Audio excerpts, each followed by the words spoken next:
Mais comment le chantre du panafricanisme, celui qui mettait en place la ZLECAf, la zone de libre-échange économique, qui a supprimé les visas pour les Africains venant au Rwanda, qui a toute occasion dénoncé l'attitude impérialiste de l'Occident, est-il devenu leur serviteur dans cette sous-région? Comment est-il devenu celui qui signe des contrats avec l'Union européenne pour piller son voisin et fragiliser l'Afrique? En réalité, pour bien comprendre cette situation ubuesque dans l'est de la RDC, qui oppose un géant de la taille de l'Union européenne à un petit pousset dont la superficie n'est même pas celle de la capitale Kinshasa, il faut absolument, comme d'habitude dans ce type de situation, s'appuyer sur l'histoire.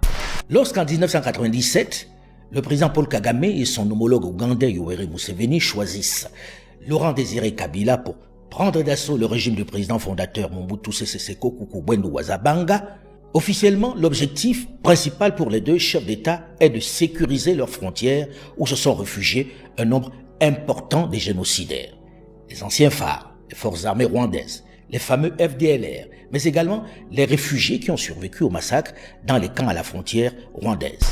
Entre Kigali et Kinshasa en cette année 1999, rien ne va plus.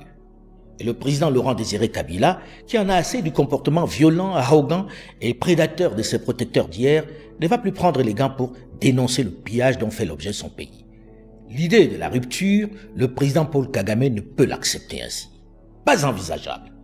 Désormais, les alliés d'hier vont s'affronter.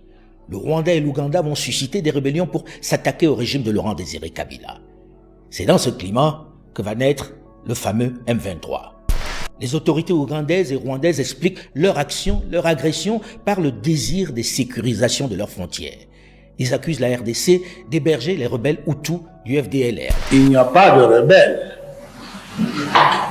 Je vous ai dit que ce sont les Rwandais. Vous voulez que j'exprime cela en quelle langue pour que vous compreniez que ce sont des Rwandais?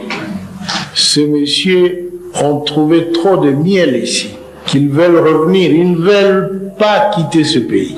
Si seulement ils voulaient rester dans ce pays en respectant les autochtones. Vous parlez contre les Rwandais, les Américains ne vous écouteraient pas.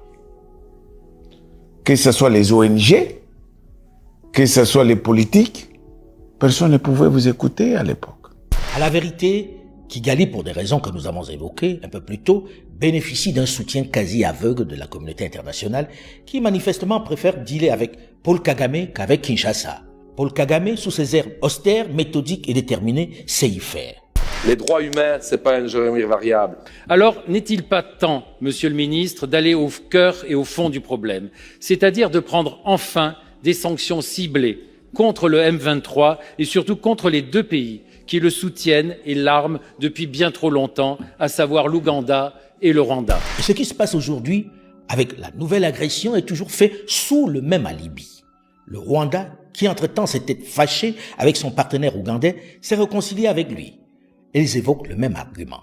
Ils se protègent des FDLR actifs au Congo qui menacent leur sécurité. Comment celui qui a placé le Rwanda sur la carte du monde est-il devenu le porte-flingue des Européens, menant des guerres pour eux par procuration sur son continent? En Centrafrique, où il tient en respect le président Touadéra, et au Mozambique, où il combat à grands frais les islamistes pour le compte des Occidentaux. Ceci nous interroge sérieusement. C'est quoi la vérité? Kagame est un génie ou un démon? We should work together to fulfill this dream of our continent. Mais une chose est certaine, il a signé un contrat pour vendre des minerais qu'il ne possède pas. Ce qui signifie qu'il va fatalement les piller chez son voisin.